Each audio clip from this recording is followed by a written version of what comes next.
जय हिंद दोस्तों। मैं चंदन कुमार आपका एक बार फिर से अपना यूट्यूब चैनल पे स्वागत करता हूं। जैसा कि आप लोग जानते हैं कि हम लोग इससे पहले वर्णमाला, संधि, समास के बारे में पढ़ चुके हैं। आज हमारा चौथा चैप्टर है उपसर्ग के बारे में। तो उपसर्ग क्या होता है और हमको क्यों पढ़ना चाहिए उपसर्ग, है ना, इसके बारे में हम लोग अच्छे से जानेंगे। तो चलिए स्टार्ट करते हैं। दोस्तों, अगर आप हमारे चैनल पर नए हैं तो चैनल को सब्सक्राइब और लाइक जरूर कीजिएगा। बस इतना ही कहना चाहता हूँ। तो टाइम को देखते हुए चलिए स्टार्ट करते हैं। उपसर्ग। तो उपसर्ग किसे कहते हैं? उपसर्ग का मतलब क्या होता है? उप मतलब पास और सर्ग मतलब जुड़ना। सर्ग मतलब जुड़ना, मतलब कि वे शब्दांश जो किसी के साथ में जुड़कर उसके अर्थ को परिवर्तित या क्या क्या कर देते हैं, प्रभावित कर देते हैं, वो क्या कहलाते हैं? उपसर्ग कहलाते हैं। जैसे कि यहाँ पे जैसे क्या दिया गया है, वी धन हार। तो यहाँ पे वी क्या है? हमारा उपसर्ग है। क्या है? उपसर्ग है। और यहाँ पर भी वी क्या है? उपसर्ग है। क्या है? उपसर्ग है। मतलब ये एक प्रकार से शब्दांश होते हैं। ये शब्द नहीं होते हैं, क्या होते हैं? शब्दांश होते हैं। मतलब कि शब्द का एक टुकड़ा होता है जिनका कोई अपना स्वतंत्र अर्थ नहीं होता है, लेकिन एक किसी शब्द के साथ अगर जुड़ जाएंगे ना तो उसका अर्थ को परिवर्तित या प्रभावित कर देगा। जैसे कि वी हार के साथ जुड़ा है, तो हार का मतलब क्या होता है? गले का हार हो सकता है, या हार जाना वाला हार हो सकता है। तो विहार के साथ जुड़कर क्या हो जाता है? विहार। तो विहार का मतलब क्या होता है? भ्रमण करना या घूमना। इसी प्रकार से अगर यही वि धान के साथ जुड़ जाएगा तो क्या बना देगा? विधान। विधान बना देगा। तो धान का मतलब क्या होता है? धान का मतलब चावल, है ना, धान, अनाज जो भी बोल सकते हैं। लेकिन अगर यही विधान के साथ जुड़ जाता है तो क्या बना देता है? विधान। तो विधान का मतलब क्या होता है? कानून। तो इस प्रकार से अर्थ के को प्रभावित या परिवर्तित कर दे रहा है ना, है। तो इस प्रकार से हमारा क्या होता है? उपसर्ग होता है। उपसर्ग की कुछ विशेषताएं होती हैं, चलिए देखते हैं। ये शब्द नहीं, शब्दांश मतलब शब्द का एक अंश होते हैं। जैसे मैं बताया हूं पहले, ये किसी शब्द के प्रारंभ में जुड़ते हैं। ये किसी शब्द के क्या होते हैं? प्रारंभ में जुड़ते हैं, है ना। जैसे यहाँ पे जुड़ा है प्रारंभ में, यहाँ पे जुड़ा है प्रारंभ में। तो हम लोग क्या बोलते हैं? प्रारंभ में। आगे नहीं बोलते हैं। क्या नहीं बोलते हैं? आगे। क्योंकि देवनागरी भाषा में हम लोग जब लिखते हैं ऐसे करके, तो किसी न किसी शब्द के कोई ना कोई आगे आ जाता है, तो आगे ना बोलकर हम लोग क्या बोलते हैं? प्रारंभ में। तो ये शब्दांश जो किसी शब्द के प्रारंभ में जुड़ते हैं वो क्या कहलाते हैं? उपसर्ग कहलाते हैं। तो जैसे कि एक किसी शब्द के प्रारंभ में जुड़ते हैं, इनका कोई अपना स्वतंत्र अर्थ नहीं होता है, इनका कोई भी अर्थ नहीं निकलता है ना, इनका कोई भी अर्थ नहीं निकलता है। ये किसी शब्द के साथ जुड़कर उसके अर्थ को प्रभावित कर देते हैं, वो क्या होते हैं? उपसर्ग। इसी प्रकार से इनमें संधि नियम लागू होता है। लागू रहे यह आवश्यक नहीं है। क्या चीज? इनमें संधि नियम लागू होता है। लागू रहे यह आवश्यक नहीं है। इनमें संधि नियम लागू होता है, लेकिन इनमें लागू रहे यह आवश्यक नहीं है। मैं 3 बार बता चुका हूं। जैसे कि यहाँ पे क्या है? वी धन हार। तो इसमें संधि नियम लागू नहीं है। इसमें क्या नियम लागू है? संयोग लागू है। जैसे कि यहाँ पे वी धन धान। तो यहाँ पे जैसे कि संयोग क्या होता है? जो एजेटिव लिखा जाए, जैसे वी धन हार, विहार लिखा गया, तो यहाँ पे क्या हुआ है? एजेटिव लिखा गया है। लेकिन यहाँ पे संधि नियम लागू नहीं हुआ है ना। तो इस प्रकार से आप लोग इसको समझ सकते हैं। इसमें संधि नियम लागू होता है। लागू रहे ये आवश्यक नहीं है, हमेशा लागू रहेगा ये आवश्यक नहीं है। कहीं कहीं पे संधि नियम लागू होता है, कहीं कहीं पे नहीं लागू होता है। तो एक हमारा क्या होता है? उपसर्ग होता है ना। जैसे कि उपसर्ग के कितने प्रकार होते हैं? उपसर्ग के 3 प्रकार होते हैं। तो कौन कौन से होते हैं?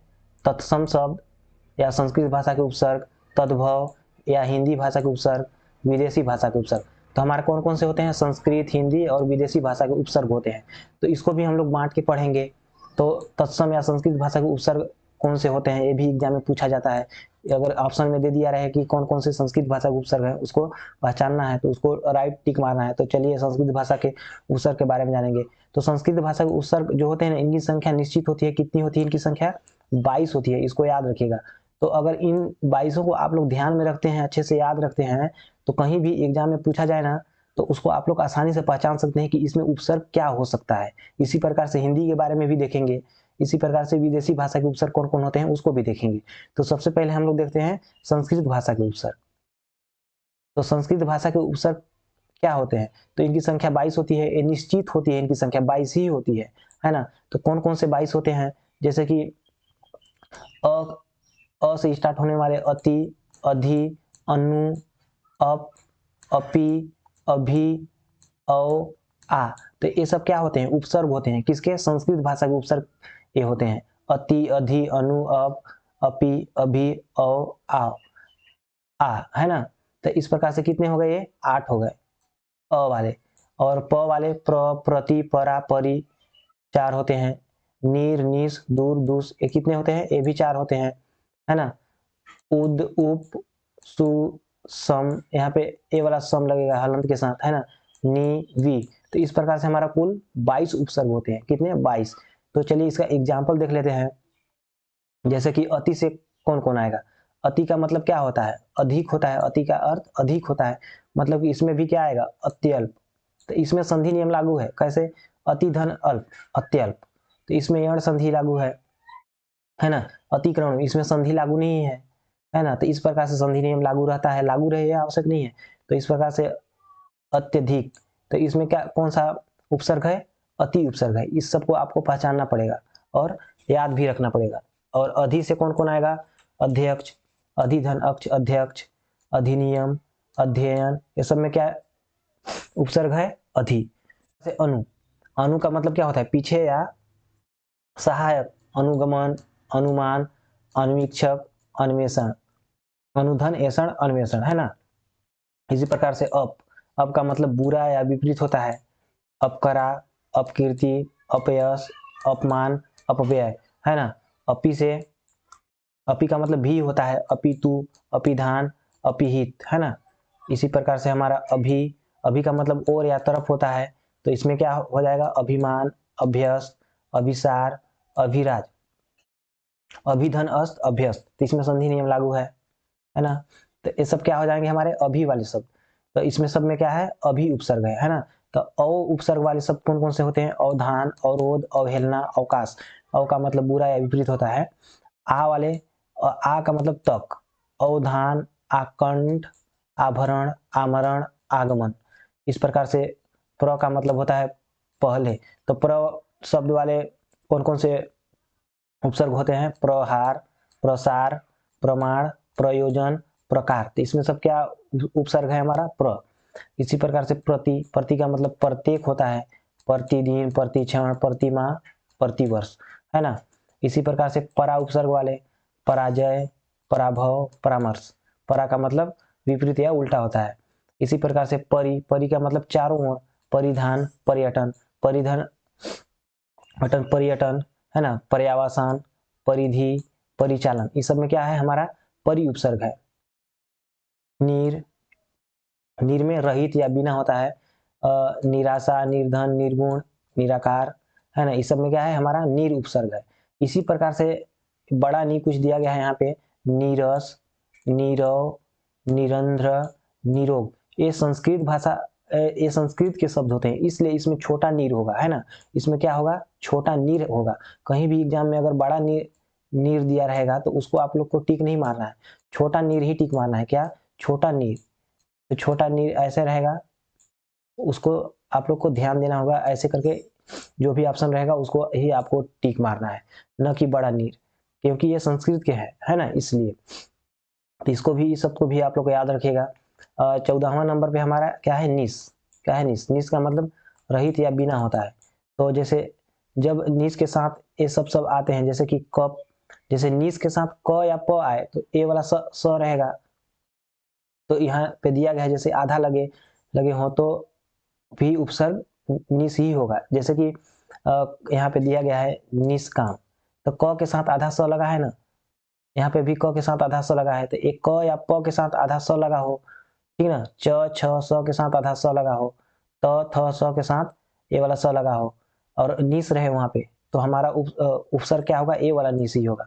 ठीक, जैसे कि यहाँ पे दिया गया है निष्काम, निष्कपट, निष्पाप, निष्कर्ष, निश्चय। तब पर भी क्या होगा हमारा, च के साथ यहाँ ए वाला स लगा है ना, तब पर भी निस हमारा कौन सा होगा, ए वाला स होगा, है ना, सपेरा वाला स। तो इस प्रकार से निश्चय, तो इसमें भी निस कौन सा होगा हमारा, यहाँ पे दिया गया ये वाला निस होगा। निश्चल, निश्वास, निस्तारण, निस्सीम, है ना। तो इसको भी आप लोग को अच्छे से याद रखना है।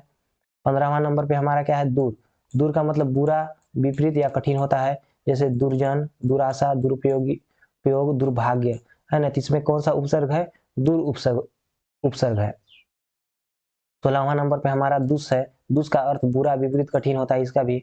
तो जैसे उसमें सेम हम लोग देखे थे, इसमें भी सेम है, जैसे कि दुस उपसर्ग रहेगा, कहाँ पे रहेगा, जैसे क के साथ आधा स या प के साथ आधा स, च छ स के साथ आधा स, त थ स के साथ आधा स रहे, तब पर भी वहां पे क्या रहेगा, हमारा दुस उपसर्ग रहेगा। जैसे कि यहाँ पे दुष्परिणाम, तो प के साथ आधा स है, तो यहाँ पे क्या कौन सा उपसर्ग होगा, ए वाला दुस, ठीक ना, कौन सा, सपेरा वाला स रहेगा, ए वाला स। तो हमारा कौन सा उपसर्ग रहेगा, दुस, ये भी आप जान गए होंगे। जैसे दुष्कर्म, क के साथ आधा स है, दुष्कपट, दुष्प्रयोजन, दुष्परिणाम, है ना, दुष्चक्र, दुष्चाल, दुशासन, दुस्तर, दुस्साहस, इन सब में कौन सा उपसर्ग रहेगा, दुस, सफेरा वाला स यहाँ पे रहेगा, है ना, न कि सलजम वाला स, न कि सड़कोल वाला स। तो इसको भी आप लोग को अच्छे से ध्यान देना है। 17वां नंबर पे हमारा क्या है, उद, तो यहाँ पे हलंत लगा होना चाहिए, याद रखिएगा। उद या उत भी इसको बोलते हैं, उत या उत ना, जैसे कि ऐसे करके उत लिख लीजिएगा, ऐसे करके हलंत के साथ। तो यहाँ पे उत्खनन या उद्खनन, उत्कोच या उत्कंठ, उज्ज्वल या उज्ज्वल, उद्धार या उद्धरण, है ना। तो इसमें क्या रहेगा, उद या उत रहेगा। अगर ऑप्शन में उद दिया है तो उद को टिक मारना है, अगर उत दिया है तो उत को टिक मारना है ना। अब आगे है उप, उप मतलब पास या सहायक या नीचे, तो उपधान, उपवन, उपकार, उपयोग, तो इसमें उपसर्ग है। सु, सु मतलब अच्छा या सरल होता है, जैसे सुगम, स्वच्छ, सुधन अक्ष, स्वच्छ, सुधन आगत, स्वागत, सुयोग, सुमति, सुशासन, सुलभ, इस सब में क्या उपसर्ग है, हमारा सु उपसर्ग है। इसी प्रकार से सम, तो सम एक हिंदी में भी होता है जिसमें उपसर्ग नहीं लगा रहता है, सॉरी, जिसमें हलंत नहीं लगा होता है, लेकिन संस्कृत वाला में हलंत लगा होता है। तो जैसे एग्जाम में पूछ दिया जाए कि किसमें हमारा हिंदी का उपसर्ग लगा है या संस्कृत का उपसर्ग लगा है, सम वाला, तो आपको हलंत जरूर देखना है वहां पे। जैसे कि शंकर, तो इसमें कौन सा सम लगेगा, हलंत के साथ, तो ये हमारा संस्कृत भाषा वाला में आएगा। संविधान, संयोग, संहार, संसार, संस्कृत, संस्कार, संस्कृति, संजय, इस सब में कौन सा उपसर्ग है, हलंत के साथ म लगा रहेगा, वो वाला हमारा सम उपसर्ग रहेगा, है ना। अब 21वां है नी, नी का मतलब बड़ा या विशेष होता है, जैसे निदान, निमग्न, निसार, है ना, तो इसमें कौन सा उपसर्ग है, नी। और 22वां है वी, वी का मतलब विशेष या भिन्न होता है, वी का मतलब विहार, विज्ञान, वियोग। तो इस प्रकार से हमारा संस्कृत भाषा का उपसर्ग जो है कंप्लीट होता है। तो संस्कृत भाषा के उपसर्ग कितने थे, 22 थे, और इसका कुल मिला के हम लोग एग्जाम्पल भी देख चुके हैं, जो कि बहुत ही महत्वपूर्ण एग्जाम्पल भी है इसमें से, और एग्जाम में पूछने का चांस रहता है। तो आगे हमारा दूसरा प्रकार है तद्भव या हिंदी भाषा का उपसर्ग। तो तद्भव या हिंदी भाषा का उपसर्ग जो होता है, इनकी संख्या कोई निश्चित नहीं मानी जाती है ना। तो जो भी इसमें इंपॉर्टेंट है उसके बारे में हम लोग देखेंगे। अध, अन, उ, औ, उन, नी, पर, बिन, भर, सम, दो, ती, चौ, पच, ये सब क्या है, हमारे उपसर्ग है। अगर इसको आप लोग ध्यान में रखते हैं तो कभी भी उपसर्ग को पहचानने में दिक्कत नहीं होगी। तो अ वाले एग्जाम्पल देख लेते हैं। अ का मतलब नहीं होता है, ठीक, जैसे असत्य, अयोग्य, अभाव, अकारण, इसमें कौन सा उपसर्ग है, अ। अध, अध का मतलब आधा, अधपका, अधमरा, अध जला, अधखिला, अधकचरा, है ना, तो इसमें कौन सा उपसर्ग है, अध। अन वाला में, अन का मतलब नहीं होता है, अनमेल, अनमोल, अनगिनत, अनहोनी, तो इसमें उपसर्ग कौन सा है, अन। और उ उपसर्ग वाले शब्द कौन कौन से हैं, उचक्का, उखाड़ना, उघाड़ना, तो ऊ का मतलब ऊपर या ऊंचा होता है। औ का मतलब क्या होता है, बुरा या विपरीत, तो अवगुण, औचक, अवतार, अवघट। तो जैसे कि संस्कृत में अव होता है, लेकिन हिंदी वाले में क्या होता है, औ, जिसको भी याद रखिएगा। छठवां है उन, उन का मतलब एक कम, जैसे 19, 29, 39, 79, 49, 19, ये सब क्या किस में आएंगे, हमारा उन वाले उपसर्ग में, वो भी हिंदी में, है ना। और 7वां नंबर पे नी है, नी का मतलब नहीं या रहित होता है, निपुता, निकम्मा, निठल्ला, निहत्था, है ना। इसी प्रकार से पर उपसर्ग, पर का मतलब दूसरा, परहित, प्रकाज, पराधीन, परवरिश। इसी प्रकार से 9वां नंबर पे है बिन, बिन का मतलब बिना, बिन देखा, बिन चाहा, बिन मांगा, बिन बुलाया।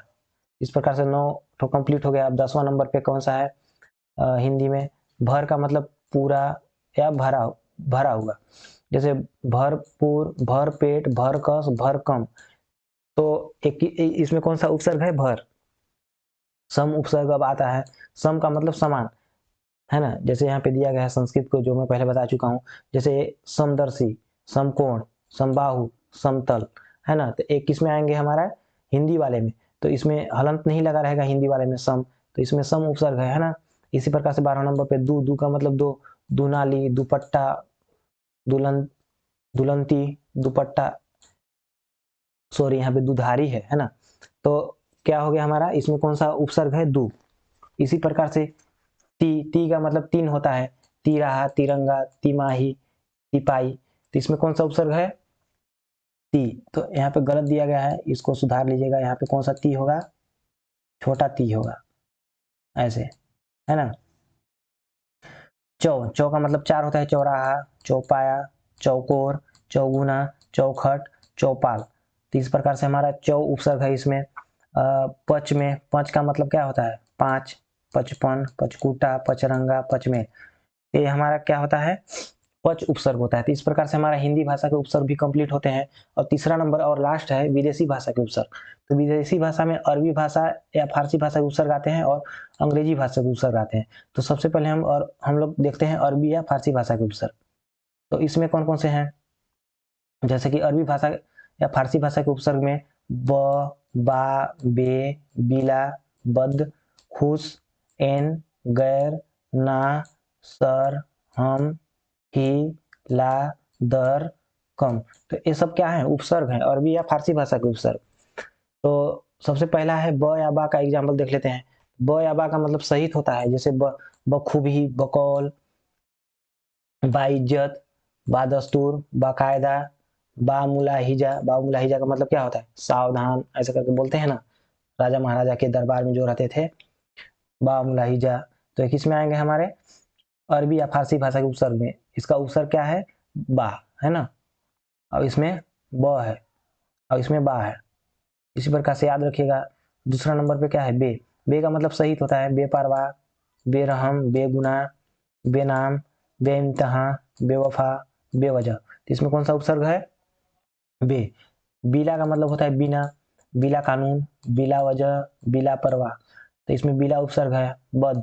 बद का मतलब बुरा, बदतमीज, बदनसीब, बदहाल, बदबू, बदकिस्मत, है ना। इसी प्रकार से खुश। खुश का मतलब अच्छा होता है। खुशहाल, खुशबू, खुशखबरी, खुशकिस्मत, खुशनुमा, खुशमिजाज, खुश दिल। तो इसमें कौन सा उपसर्ग है? खुश। एन उपसर्ग कौन कौन कौन से शब्द में आते हैं? इसको भी देख लेते हैं। एन, एन का मतलब ठीक होता है। एन वक्त, एन मौका, एन जगह, है ना। इसी प्रकार से गैर। गैर का मतलब दूसरा होता है। गैर मर्द, गैर औरत, गैर वाजिब, गैर हाजिर, गैर मुल्क, गैर जगह, गैर कानूनी, गैर जिम्मेदार, है ना। तो दूसरा होता है गैर का मतलब। तो इसमें कौन सा उपसर्ग है? गैर। और ये सब किस में आ रहे हैं? अरबी या फारसी भाषा के उपसर्ग में, है ना। इसी प्रकार से न का मतलब नहीं होता है। नालायक, नाजायज, नापसंद, नामुराद, नाकाम, नाबालिग। सर। सर का मतलब प्रधान या श्रेष्ठ या मुख्य होता है। जैसे सरकार, सरदार, सरपंच, सरहद, सरताज। इस सब में कौन सा उपसर्ग है? सर। हम का मतलब समान होता है। हम सकल, हम वतन, हम राही, हम उम्र, हम जोली, हम दर्द, हम सफर। तो इसमें कौन सा उपसर्ग है? हम। फी। फी उपसर्ग। फी आदमी, फी मैदान। फी का मतलब प्रत्येक होता है। ला। ला का मतलब नहीं, लापरवाह, लाइलाज, लाजवाब, लावारिस, लापता। तो इस प्रकार से इसमें ला उपसर्ग है। दर। दर का मतलब में होता है। जैसे दरअसल, दर हकीकत, दरकिनार, दरमियान, दरबार, दरकार, है ना। इस प्रकार से हमारा आगे है कम। कम का मतलब छोटा या थोड़ा। जैसे कम उम्र, कम सीन, छोटी उम्र, कमजोर, कम अक्ल। तो इस प्रकार से हमारा अरबी या फारसी भाषा का उपसर्ग कंप्लीट होता है। आगे है अंग्रेजी भाषा का उपसर्ग। तो अंग्रेजी भाषा के उपसर्ग में 6-7 होते हैं। जैसे half, head, deputy, chief, vice, सब, जनरल, है ना। तो एग्जाम्पल देख लेते हैं। हाफ। हाफ का मतलब अच्छा, सॉरी आधा होता है। Half mind, half shirt, half shirt 2 बार लिखा गया है। हाफ डे, है ना। हेड, हेड का मतलब क्या होता है, मुखिया, प्रधान, हेड मास्टर, हेड क्लर्क। यहाँ हेडफोन नहीं होगा क्योंकि यह सिर में उपयोग किया जा रहा है, सिर में लगाने के लिए, है ना। तो यहाँ पे मुख्य या प्रधान इसका मतलब थोड़ी होगा हेडफोन का मतलब। तो यहाँ पे hand constable, hand office, head office, headquarter, तो ये हेड इसमें उपसर्ग हो जाएगा। इसी प्रकार से डिप्टी, डिप्टी का मतलब उप या सहायक होता है, deputy collector, deputy secretary, deputy chief minister, deputy commissioner, है ना। इसी प्रकार से चीफ, चीफ का मतलब मुख्य होता है, chief secretary, chief manager, chief engineer, इसमें क्या उपसर्ग है, चीफ। इसी प्रकार से वाइस, वाइस का मतलब उप होता है, vice president, vice principal, vice chancellor, vice chairman, तो इन सब में क्या उपसर्ग है, वाइस। इसी प्रकार से सब, सब का मतलब उप होता है, सब इंस्पेक्टर, सब रजिस्ट्रार, सब कमेटी, सब जज, सब वे, है ना। तो इसमें कौन सा उपसर्ग है, सब। इसी प्रकार से हमारा जनरल, जनरल का मतलब सामान्य होता है, general manager, general store, general secretary, general caste, general category, तो इसमें कौन सा उपसर्ग है, जनरल। जनरल नॉलेज भी आता है। असिस्टेंट, असिस्टेंट का मतलब सहायक होता है, assistant manager, assistant officer, assistant professor, assistant teacher, इस सब में कौन सा उपसर्ग है, असिस्टेंट। तो इस प्रकार से हमारा उपसर्ग कंप्लीट होता है। अगर इस वीडियो को आप लोग कंप्लीट देख लेते हैं और एक दो बार भी अगर रिवीजन करके देख लेते हैं तो आप लोग को कंप्लीट समझ में आएगा और प्रत्येक एग्जाम का क्वेश्चन सॉल्व होगा उपसर्ग से जो भी आएगा। इससे बाहर लगभग लगभग नहीं आने का चांस है, क्योंकि ये नोट्स जो बनाया गया है बहुत ही स्टडी करके बनाया गया है ना। तो ठीक है, मिलते हैं अगले वीडियो में। धन्यवाद।